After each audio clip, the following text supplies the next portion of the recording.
A community in mourning. 4 separate incidents in Abilene leading to the deaths of 4 individuals. A suspect in one of those shootings late today.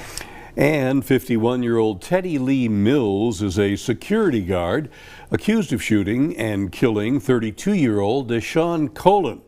Mills arrested and charged with first-degree murder.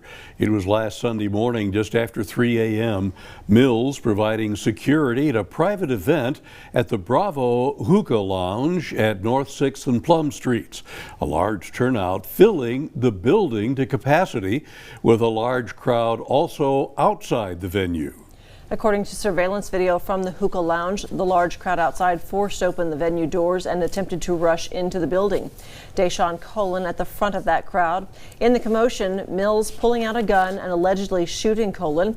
Colin was taken by private vehicle to the hospital where he later died. Mills now being held in the Taylor County Jail on a $250,000 bond.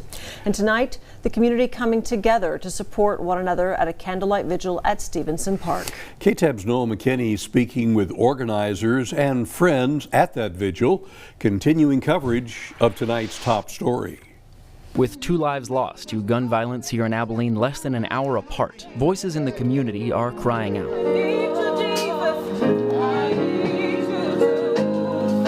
The community is mourning and they're hurting, and we just want to bring Abilene together. That's always been our #1 focus. How do we work together to make sure that we are safe for Abilene? Founder of Let Us Breathe Abilene, Shante Fleming, working with the community to provide a place in which the family of the victims could be surrounded in support. What do we do with our grief?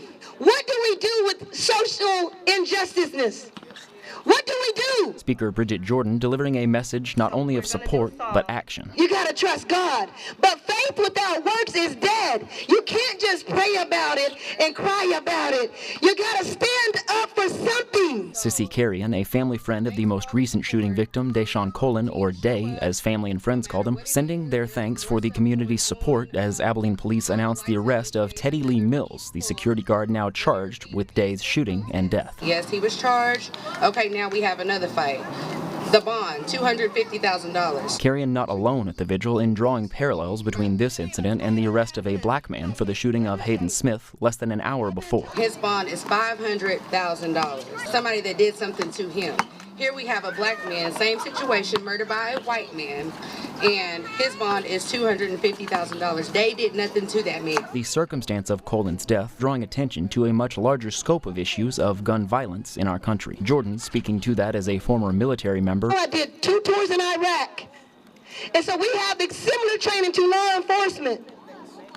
This was 100% preventable. And Reverend Moore as a former police officer. The first thing that we was trained to do is to use the least amount of force. Fleming stating this vigil is the first of many events they plan to hold in service of furthering the local and national gun violence conversation and ensuring, they say, that the lives lost are not going unnoticed. This could have been my son, your son. This is somebody's son, somebody's grandson, somebody's nephew, somebody's cousin, somebody's father. Your blackness scares people. Your physique scares people. When is enough enough? For BigCountryHomepage.com, I'm Noah McKinney. Thank you, Noah. In that same interview, Fleming voiced her thanks to the Abilene police, acknowledging that they have a lot on their hands and are working quickly to get pertinent information to the public.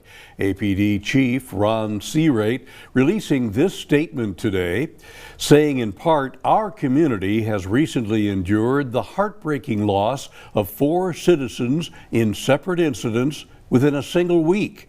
All suspects in these cases have been taken into custody and are awaiting judicial proceedings. End quote.